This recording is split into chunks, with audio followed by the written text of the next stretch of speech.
পুরো বিশ্বের স্টক মার্কেটে আমরা দেখতে পাচ্ছি ট্রেড ওয়ার্ক এবং আমেরিকা রিসেশনে আসতে পারে এই নিউজের পরিপ্রেক্ষিতে ব্লাড বাথ শুরু হয়েছে।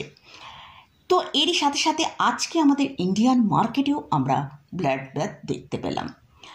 তো নিফটি আজ প্রায় 1200 পয়েন্টের মতন, সেন্সেক্স 4000 পয়েন্ট এবং ব্যাংক নিফটি 2300 পয়েন্টের মতন সেলিং দেখিয়েছে। যদিও ক্লোজিং টাইমে আমরা রিকভারি হই কিছুটা ক্লোজ পেয়েছি। তো এছাড়াও আমরা যদি মিড ক্যাপ ইন্ডেক্সের দিকে ফোকাস করি সেখানে 3.68% এবং স্মল ক্যাপ ইন্ডেক্স 3.88% নিচেই ক্লোজ দিয়েছে। আগামীকাল মার্কেট কীরকম ট্রেড করতে পারে সেটা নিয়ে আলোচনা করব। এরই সাথে সাথে দুটো স্টকে আপনারা আলোচনা করার জন্য রিকোয়েস্ট করেছেন, সেই দুটো স্টককে নিয়েও আলোচনা করব। তাহলে চলুন ভিডিওটা শুরু করা যাক। ভিডিও শুরু করার আগে বলি, চ্যানেলে যদি ফার্স্ট টাইম ভিজিট করে থাকেন তাহলে অবশ্যই চ্যানেলটি সাবস্ক্রাইব করে নেবেন আর পাশে থাকা বেল আইকনটা প্রেস করে রাখবেন।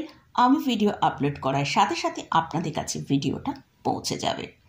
গতকালের ভিডিওতেই আমি আপনাদের সাথে শেয়ার করেছিলাম যে আমরা আমাদের আগামীকাল ইন্ডিয়ান মার্কেট যখন ওপেন হবে একটা বড় গ্যাপ ডাউনে ওপেন হবে, তবে আশা করিনি এতটা গ্যাপ ডাউন আমরা দেখতে পাবো। আজকে আমরা মার্কেটের মধ্যে যখন ওপেন হয়েছি তখনই আমরা প্রায় 1200 পয়েন্টের মতন নিচেই নিফটিকে ওপেন দিকে দেখেছি, প্রায় 21,750-এর কাছে। ট্রাম্প ট্যারিফের জন্য এবং এর সাথে সাথেই লাস্ট ফ্রাইডেতে চায়না কাউন্টার অ্যাটাক করায়, অর্থাৎ চীন থেকে যেসব পণ্য আমেরিকা ইম্পোর্ট করবে তার উপর তাদেরকে অ্যাডিশনাল 34% ট্যারিফ দিতে হবে।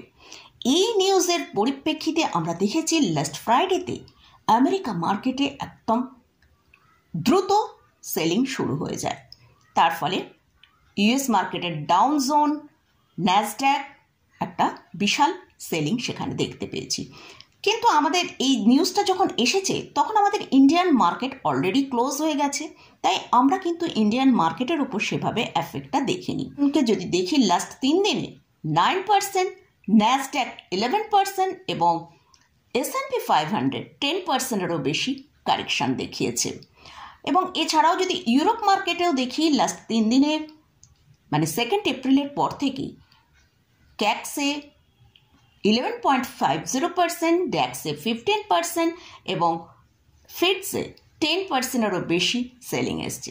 এছাড়া আমরা যদি এশিয়া মার্কেটের দিকে ফোকাস করি সেখানে নিকাইতে দেখছি 11%, হ্যাংসেংয়ে দেখছি 14% এবং গিফট নিফটিতেও কিন্তু ভালো সেলিং আমরা এই লাস্ট 3 দিনে দেখতে পেয়েছি।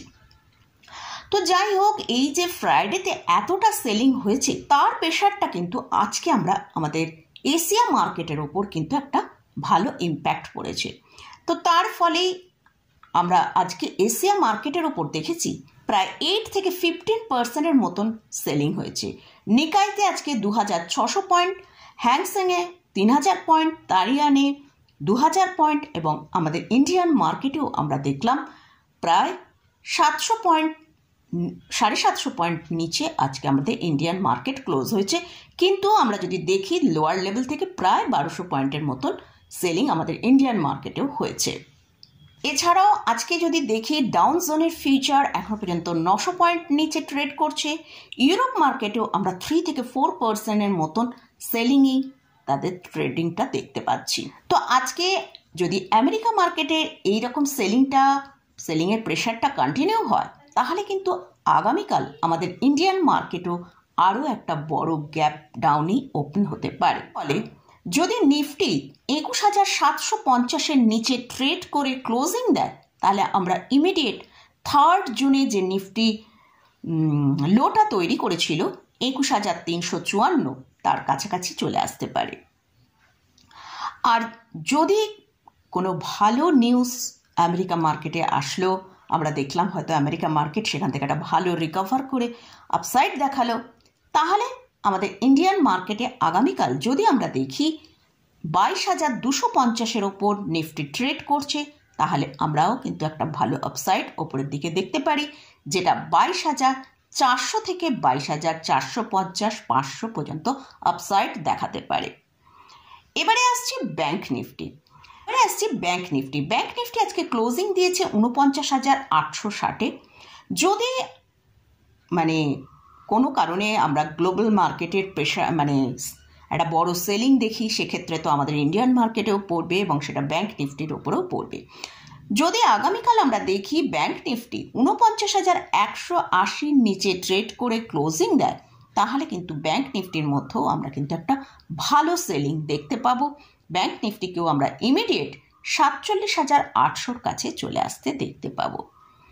আর যদি ব্যাংক নিফটি ইউএস মার্কেটের কোনো ভালো নিউজের পরিপ্রেক্ষিতে রিকভার করে ইউএস মার্কেট, তাহলে সেক্ষেত্রে যদি আমাদের ব্যাংক নিফটি 50,500 ওপর ট্রেড করে, তাহলে আমরা ব্যাংক নিফটিকে ওপরের দিকে 51,200 থেকে 51,300 পর্যন্ত আপসাইড দেখতে পারি।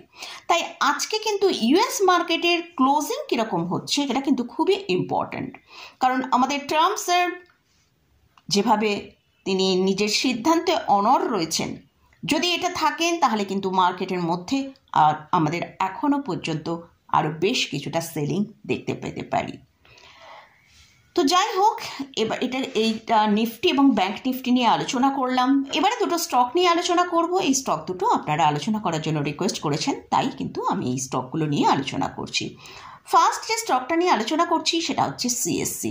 সিএসসির কারেন্ট প্রাইস চলছে 149 টাকা। স্টকটা 140 টাকার আজকে লো তৈরি করেছে এবং সেখান থেকে একটা ভালো রিকভার কিন্তু আমরা দেখতে পেয়েছি।